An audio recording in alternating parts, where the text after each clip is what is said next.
नमस्कार। आज हम बुद्धि इंटेलिजेंस के बारे में अध्ययन करेंगे। बुद्धि का अध्ययन 3 रूपों में किया जाता है।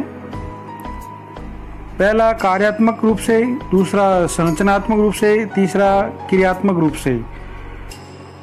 पहले कार्यात्मक रूप में बुद्धि के अर्थ, परिभाषा और प्रकृति का अध्ययन किया जाता है। दूसरा संरचनात्मक रूप में बुद्धि के सिद्धांतों का अध्ययन किया जाता है। बुद्धि के सिद्धांतों का अध्ययन किया जाता है। और तीसरे में बुद्धि के मापन और परीक्षण का अध्ययन किया जाता है। ध्यान रखना, तीसरे में बुद्धि के मापन और परीक्षण का अध्ययन किया जाता है। अब प्रश्न बनता है यहाँ पे कि बुद्धि के सिद्धांतों अध्ययन किस रूप में किया जाता है, तो संरचनात्मक रूप में अध्ययन किया जाता है। और बुद्धि के मापन और परीक्षण का अध्ययन किस रूप में किया जाता है, तो आप ध्यान रखना, क्रियात्मक रूप से अध्ययन किया जाता है। बुद्धि का अर्थ, बुद्धि वह मानसिक शक्ति है जो वस्तुओं एवं तथ्यों को समझने, उनमें आपसी संबंध खोजने, तर्कपूर्ण ज्ञान प्राप्त करने में सहायक होती है।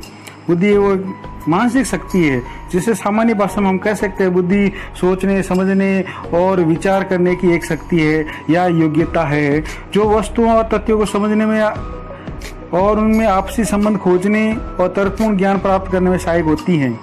बुद्धि भावना और अंतःप्रज्ञा से अलग है। बुद्धि ही मनुष्य को नवीन परिस्थितियों को ठीक से समझने और उनके साथ अनुकूलित होने में सहायता करती हैं। यानी बुद्धि जो हम नई परिस्थितियां होती है, नई समस्याएं होती हैं और उन समस्याओं के साथ अनुकूलित होने में सहायता करती हैं। बुद्धि को सूचना के प्रसंस्करण की योग्यता की तरह समझा जाता है। यानी बुद्धि को सूचना के प्रसंस्करण की योग्यता, यानी सूचना का आदान प्रदान करने की योग्यता समझा जाता है। बुद्धि एक तार्किक चिंतन है। स्पीयरमैन ने कहा कि बुद्धि तार्किक चिंतन करने की एक योग्यता है। तो ये ध्यान रखना, तार्किक चिंतन, ये बात किसने कही थी? स्पीयरमैन ने। किसने कही? स्पीयरमैन ने। जैनसन ने कहा कि बुद्धि बिजली के समान है। जैनसन ने कहा बुद्धि बिजली के समान है जिसे परिभाषित करने की अपेक्षा मापना आसान है। बुद्धि को बिजली के समान किसने कहा? जैनसन ने। या फिर ऐसे परिभाषा देगा, या ये कथन किसका है? बुद्धि बिजली के समान है जिसे परिभाषित करने की अपेक्षा मापना आसान है। ये कथन किसने कहा था? तो ये कथन जैनसन ने कहा था। ध्यान रखना इस बात का। कहा जाता है कि बुद्धि यस्य बलम तस्य, अर्थात बुद्धि है वही बलवान है। बुद्धि के कारण ही मनुष्य या मानव अन्य प्राणियों में श्रेष्ठ माना जाता है और बुद्धि के कारण ही मनुष्य सभी प्राणियों में अलग हैं। फ्रीमैन आदि मनोवैज्ञानिकों ने बुद्धि के स्वरूप को 3 वर्गों में बांटा। बुद्धि की परिभाषा को वर्गों के अनुसार अलग अलग ढंग से परिभाषित किया। यानी फ्रीमैन और अन्य वैज्ञानिकों ने बुद्धि के परिभाषाओं को 3 वर्गों में बांटा है। पहला है, बुद्धि एक सामान्य योग्यता है या एक सीखने की योग्यता है। सीखने की योग्यता है। बुद्धि एक सामान्य योग्यता है या सीखने की योग्यता है। दूसरा, बुद्धि अमूर्त चिंतन की योग्यता है। अमूर्त चिंतन की योग्यता है। और तीसरा, बुद्धि समस्त विशिष्ट योग्यता का योग है या समायोजन की योग्यता है। यह विशिष्ट योग्यताओं का योग है या फिर समायोजन की योग्यता है। ये ध्यान रखना, समायोजन की योग्यता। तो बुद्धि फ्रीमैन ने 3 वर्गों में बांटा है। बुद्धि सामान्य योग्यता है या सीखने की योग्यता है। बुद्धि अमूर्त चिंतन की योग्यता है। बुद्धि समस्त विशिष्ट योग्यता का योग है या फिर समायोजन की योग्यता है। अब आपको प्रश्न दे सकता है कि निम्न में से कौन सा वर्ग फ्रीमैन के परिभाषाओं के में नहीं है? बुद्धि सामान्य योग्यता है, बुद्धि मूर्त चिंतन की योग्यता है, बुद्धि समस्त विशिष्ट योग्यता का योग है या बुद्धि समायोजन का योग्यता है। तो आपको ध्यान रखना, या अमूर्त की जगह मूर्त चिंतन की योग्यता ऑप्शन दे सकता है, जो मूर्त चिंतन की योग्यता नहीं बल्कि अमूर्त चिंतन की योग्यता है। अब हम बुद्धि की परिभाषाएं, यानी बुद्धि के परिभाषाओं को 3 वर्गों में बांटा था। पहला था सीखने की योग्यता या सामान्य योग्यता था, दूसरा था अमूर्त चिंतन की योग्यता, और तीसरा था समायोजन की योग्यता या समस्त विशिष्ट योग्यता का योग। इन तीनों परिभाषाओं को अलग अलग वर्गों में बांटा। तो हम पहला वर्ग है जो सीखने की योग्यता है, जिसमें बंकिमगम के अनुसार बुद्धि अधिगम की योग्यता है। बुद्धि अधिगम, अधिगम का अर्थ था सीखना, अधिगम का अर्थ है सीखना, यानी बुद्धि सीखने की योग्यता है या अधिगम की योग्यता है। तो ये परिभाषा किसने दी? बंकिमगम। बंकिमगम, और ध्यान रखना अधिगम बंकिमगम, अधिगम बंकिमगम। यदि अर्थ शब्द पकड़ लेना तो आपको पता चल जाएगा बुद्धि अधिगम की योग्यता, ये परिभाषा किसने दी? तो बंकिमगम।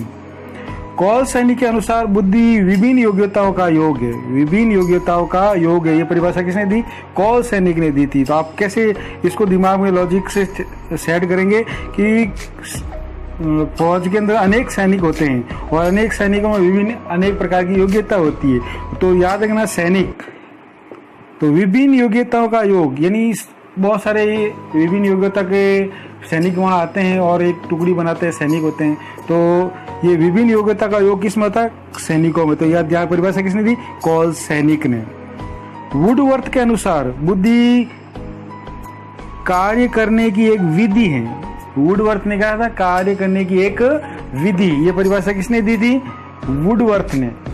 और ये वुडवर्थ ने यह भी कहा था बुद्धि का अर्थ प्रतिभा का प्रयोग करना होता है।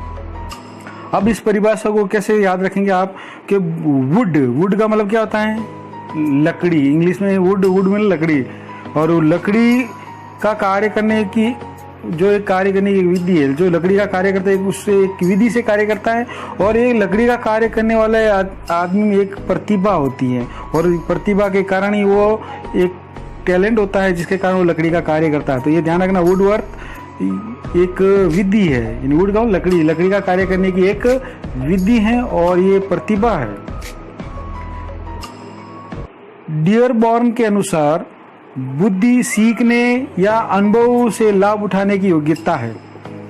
बुद्धि अनुभव से लाभ उठाने की योग्यता है, ये परिभाषा किसने दी थी? डियरबॉर्न ने। और इसी परिभाषा को अन्य शब्दों में लिखा है, सीखने की क्षमता तथा पूर्व अनुभव से लाभान्वित होने की क्षमता ही बुद्धि है। तो इस परिभाषा को आप कैसे याद रखेंगे कि क्यों ये अनुभव से लाभ उठाने की योग्यता। तो जो भी अपन लाभ उठाते हैं, जो अपन को सबसे प्रिय होता है, प्रिय को अपन डियर बोलते हैं, और डियर से अपन डियर के अनुभव का अपन लाभ उठाते हैं या उनसे लाभान्वित होते हैं। तो ये परिभाषा किसने दी थी? लाभ उठाता, अपन लाभ हमेशा अपने प्रिय से उठाते हैं, अपने डियर से उठाते हैं। तो डियरबॉर्न ने ये परिभाषा दी थी। वुडरो ने कहा बुद्धि ज्ञान अर्जन करने की योग्यता है, ज्ञान अर्जन करने की योग्यता। तो वुडरो ने कहा बुद्धि ज्ञान अर्जन करने की योग्यता है। तो अर्जन को शब्द को याद रखना, अर्जन का मतलब अर्जुन से डरो। तो वुडरो, अर्जुन से डरो, वुडरो अर्जन करने की योग्यता, अर्जुन से डरो। तो ये परिभाषा आप ऐसे दिमाग में रख सकते हैं। अगली परिभाषा है स्टाउट के अनुसार बुद्धि अवधान की शक्ति है। बुद्धि अवधान की शक्ति है, ये परिभाषा किसने दी? स्टाउट। और स्टाउट का मतलब यहाँ सीधा अपने स्काउट समझ लेते हैं। और स्काउट के अनुसार जो स्काउट वाले बच्चों का एकदम ध्यान केंद्रित होता है, सब लोगों की तरफ होता है और एकाग्रचित ध्यान होता है। तो अवधान का मतलब ध्यान, अवधान का अर्थ क्या होगा? ध्यान। और ये ध्यान किन का होता है? स्काउट के बच्चों का ध्यान होता है। तो ये ध्यान बुद्धि अवधान की शक्ति है, ये परिभाषा किसने दी? स्टाउट ने। बुद्धि अवधान की शक्ति है, ये परिभाषा स्टाउट ने। ये फर्स्ट ग्रेड के एग्जाम में आ चुकी परिभाषा है। बर्ट के अनुसार बुद्धि जन्मजात व्यापक मानसिक योग्यता है। बुद्धि जन्मजात, तो बर्ट के अनुसार है कि बुद्धि जन्मजात व्यापक मानसिक योग्यता है। तो इस परिभाषा को अपन कैसे दिमाग में रखेंगे कि बर्थ का मतलब बर्थ, बर्थ का मतलब होता है जन्म। तो ये ध्यान रखना, बर्थ का मतलब बर्थ, और बर्थ को मतलब बर्थ की जगह अपन रखेंगे बर्थ, और बर्थ का मतलब होता है जन्म जात, और जन्म जात व्यापक मानसिक योग्यता है। ये परिभाषा किसने दी? बर्ट ने। थॉमसन ने कहा बुद्धि वंश परंपरागत प्राप्त विभिन्न गुणों का योग है। वंश परंपरागत प्राप्त विभिन्न गुणों का योग है। अब देखो वंश, अब आप इस परिभाषा को कैसे दिमाग में लाएंगे? थॉमसन मतलब यहाँ लिखा है सन का मतलब होता है पुत्र, और पुत्र से ही अपन का वंश चलता है। ये परंपरा चलती रहती है कि अपन वंश को आगे बढ़ाने वाला कौन होता है? थॉरोसन। ये आपका तो ये थॉमसन, ये मारवाड़ी भाषा में कहते हैं थॉरोसन। तो थॉरोसन मतलब आपका सन, और ये सन मतलब पुत्र, और ये सन पुत्र जो आपकी वंश परंपरा को आगे बढ़ाएगा, और वंश परंपरा प्राप्त विभिन्न गुणों का योग है। और जो आपका सन होगा ये वंश परंपरागत प्राप्त विभिन्न गुणों का योग है। गाल्टन के अनुसार, बुद्धि विभेद करने एवं चयन करने की एक शक्ति है। ये गाल्टन ने कहा था बुद्धि विभेद करने, यानी भेद करने और चयन करने की एक शक्ति है। जैसे आप इस परिभाषा को अपन दिमाग में कैसे लाए, लॉजिक लगाए, तो गाल्टन यहाँ समझ लीजिए आप गलती से अपने भेद कर दिया या चयन कर दिया, गलती से, तो अपने कोई भेद कर दिया या चयन कर दिया, तो अपन को भेद नहीं करना चाहिए, गलती होगी मैंने भेद कर दिया, तो ये समझ लें। तो ये भेद करना गलती का मतलब गाल्टन, गलती का मतलब क्या हो जाएगा यहाँ पर? गाल्टन के अनुसार बुद्धि विभेद करने एवं चयन करने की एक शक्ति है। अगली परिभाषा एबिंगास के अनुसार बुद्धि विभिन्न भागों को मिलाने की शक्ति है। एबिंगास, ये सब घास का मतलब होता है सारी घास, इन सभी घासों को मिलाने की एक शक्ति। घास होती है अपनी गटर बांधते हैं, उन सभी घास होती है गटर बांधते हैं, तो वो सभी तनिकों को मिला के घास बनती है। तो विभिन्न भागों को मिलाने की एक शक्ति है। तो सामान्य रूप से इसको परिभाषा ऐसे याद रखेंगे कि घास को मिलाने से एक गटर बनता, तो वो एबिंगास। अगली परिभाषा है मन के अनुसार। मन ने कहा बुद्धि नवीन परिस्थितियों को झेलने की मस्तिष्क की नम्यता है। ये ध्यान रखना, मन ने कहा था कि बुद्धि नवीन परिस्थितियों को झेलने की मस्तिष्क की नम्यता। मस्तिष्क की नम्यता क्या है? ये मन है। मस्तिष्क की नम्यता क्या है? मन। तो इसको परिभाषा को यहाँ से याद रखेंगे कि मस्तिष्क की नम्यता किसने कहा? मन ने कहा था। अगली है परिभाषा गोडार्ड के शब्दों में कहा तात्कालिक समस्याओं के समाधान तथा भविष्य के पूर्वाभास हेतु अपने अनुभव की उपलब्धि की मात्रा ही बुद्धि है। यानी गोडार्ड ने कहा था कि तात्कालिक समस्याओं का समाधान और भविष्य के पूर्वाभास हेतु अपने अनुभव की उपलब्धि की मात्रा ही बुद्धि है।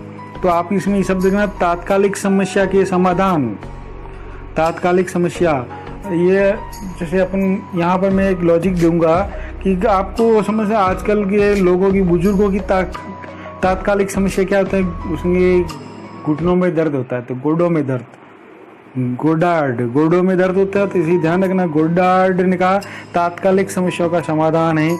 ये परिभाषा किसने दी? गोडार्ड ने। ये तात्कालिक समस्या जो अभी उस समय की है, बुजुर्ग के टाइम आता है उस समय की ये समस्या है कि भाई घुटनों में दर्द होता है, तो गोडों में दर्द, गोडार्ड की परिभाषा है।